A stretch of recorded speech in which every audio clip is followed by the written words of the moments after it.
Good day guys, welcome back to this video. In this video we're still continuing with the first phase of our business mentoring program. We're going to be looking at the third section, and the third section is all about defining your target market. Remember the first one when we were looking at how to develop business ideas, the second was how to test business ideas, and then now we're going to be looking at and defining your target market. And I think this is one of the key things about starting a business. You need to know who your target market is, who the people is that will be buying your product or your service. Otherwise, you're going to be spending lots and lots of money chasing people that's not interested in the thing that you want to buy. So so just a note, obviously we're going to be working through a Word document. In the description of the video, you'll see there's a link to a web page, and on that web page you can go download this document, and then you can go work through it yourself as well. Obviously watch the videos for a little bit of guidance, but this is some homework that you guys need to do. It's your business that you're starting. I'm just giving you guys a roadmap of how to get to that business goal that you want to achieve. So let's jump quickly into how to define your target market. So defining your target market, so like I said, I've got this worksheet. So understand your target market, essential to crafting effective marketing strategies and creating a product or service that resonates with your customers. Using this worksheet will define your target market in detail. So the first thing is your customer demographics. Start by identifying key demographic characteristics of your ideal customer. These factors will influence how your customer make decisions and interact with your product or service. So I think with that being said, I want to share a story. When we lived in Johannesburg. I grew up in Johannesburg, and about 10 years ago we decided to relocate back down to Cape Town, and we've been here for the past 10 years. When I moved down, I had a small accounting practice, and at that stage in Cape Town I only had one client in Simonstown, and like the majority of my clients were still based in Johannesburg at that time. But I was looking for clients in Cape Town, and I was developed a website for myself. I'm quite passionate about websites and SEO stuff like that.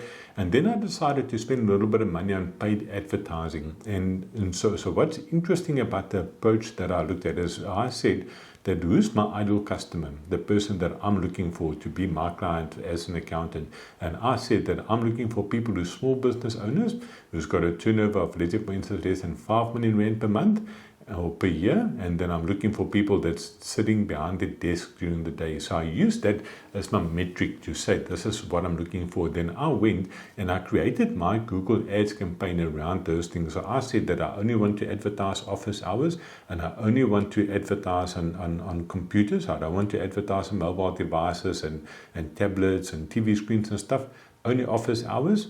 People sitting behind the computer in office hours, only on computers. And obviously I did some radius targeting as well to say that I'm only looking for clients that within a radius of about 15 or 20 minutes from my premises, because with accountants they say that generally somebody won't travel further than 30 minutes to go see an accountant. So I said that is my criteria, those 3 things that I want to focus on.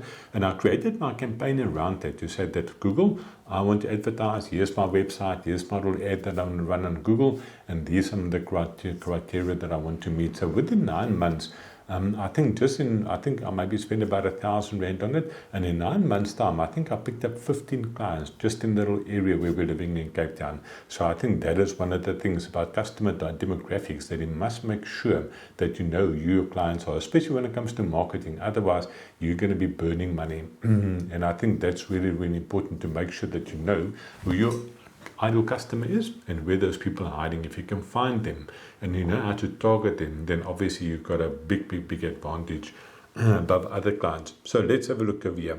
So start by identifying key demographics or characteristics of your ideal customer. These factors influence how your customer make decisions and interact with your product or service. A prompt: who's your ideal customer?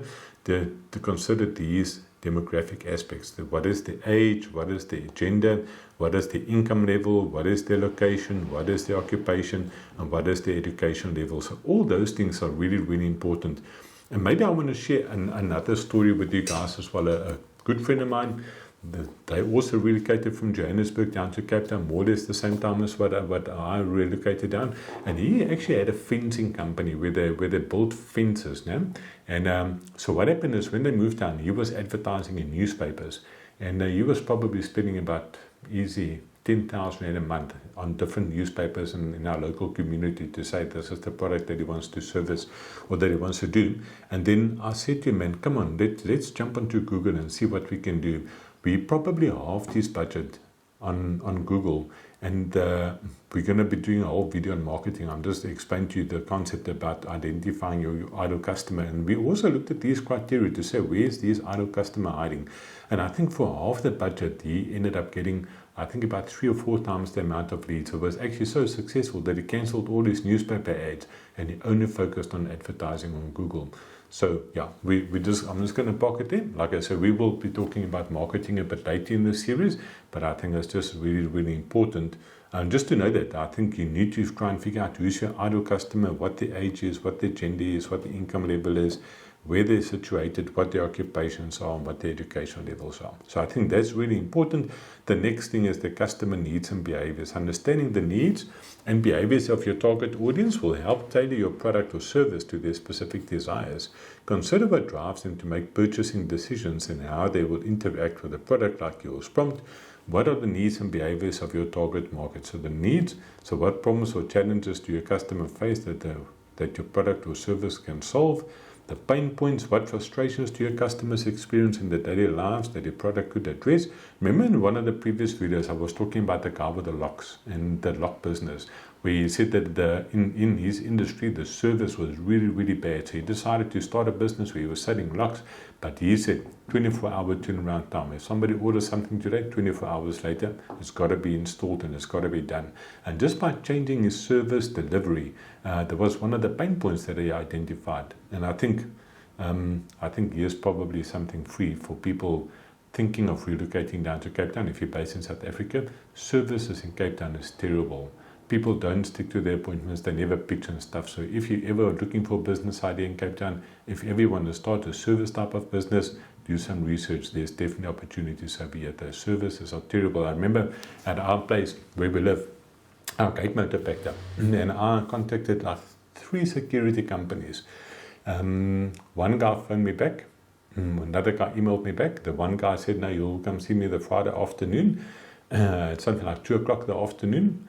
The next week, I think the Wednesday, he sent me a WhatsApp to say, listen, did you come right? My sister will come and see you. So the people, they don't follow up leads, they don't pitch for appointments and stuff. So services in Cape Town is really, really bad. I'm just putting it out there. I think there's already a business opportunity for somebody that want to look at services. Yes, what we were talking about, pain points, purchasing behavior, buying motivations. What are your customers motivated by? Price, quality, convenience, or other factors?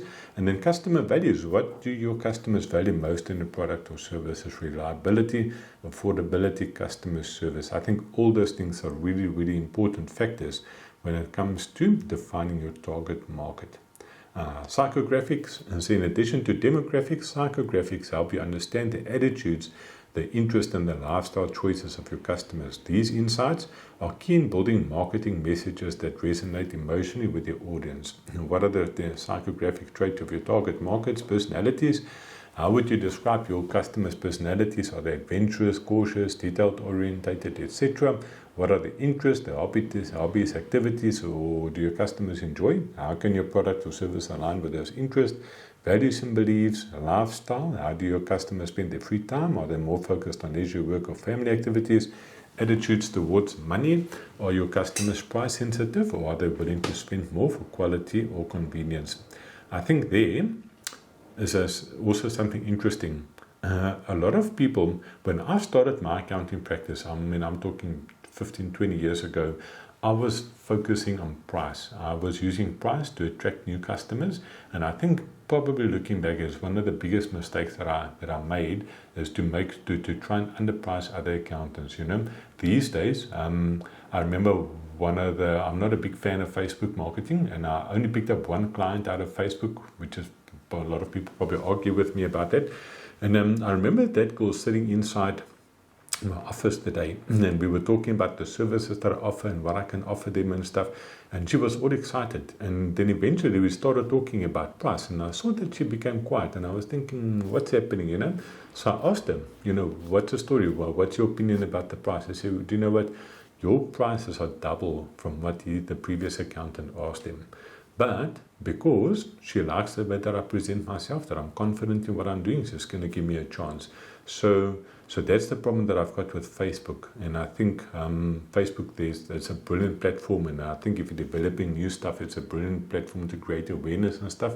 But for people that's in services, like for us as accountants, is always, for me, I don't like it personally, because you're competing with people that are not always qualified. So let's say, for instance, on a Facebook group, people will say, hey guys, I'm looking for somebody to do a tax return.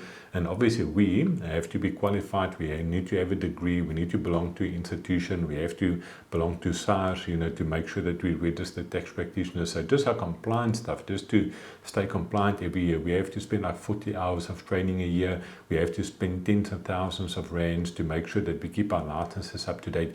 Then we would say, let's say, for instance, we charge 1,400 rand to do a tax return. Then on the marketplace, on the Facebook groups, then people say, no, but my aunt is a bookkeeper. She works there at the bottle store down the road. She will do a tax return for 200 rand. So that is the problem that I've got. Or the thing why I don't like Facebook is because you're basically competing with backyard mechanics, and that is just the reason why I personally is not that keen. But if it's new products, I think it's a brilliant platform to create awareness for your product. So I think attitudes towards money, that is what I was talking about. Some customers are price sensitive. I think the stage where I'm at the moment with my accounting practice, I don't mind charging double, because I know what the quality is and the convenience and the quality of my service that I offer my clients. So I think that is just something that you need to decide. Where do you want to put your product? Do you want to be top level? Do you want to be entry level? Do you want to be middle of the road? So I think that is also important. Number 4, market size and potential growth. So research of the size of your market and its growth potential will help you to understand the business opportunities available to guide your long-term strategies. What is the potential market size and what is the growth trends? The market size, how many potential customers are in your target market, considering the population size, location, other factors. Growth trends, is this market growing, shrinking, or remaining steady? What factors are driving growth? And I think growth trends, we're going to talk about it a little bit later in the course as well, probably the second or third phase. Now, probably about the third phase of the course, we're going to be talking about evolution, is that any business must evolve. So it's not really relevant now, but I just wanted to spark it out there. Marketing segments are the different segments within the market that you have to verify needs and behaviors, and what is industry trends, what are the current trends in your industry that could impact your market size.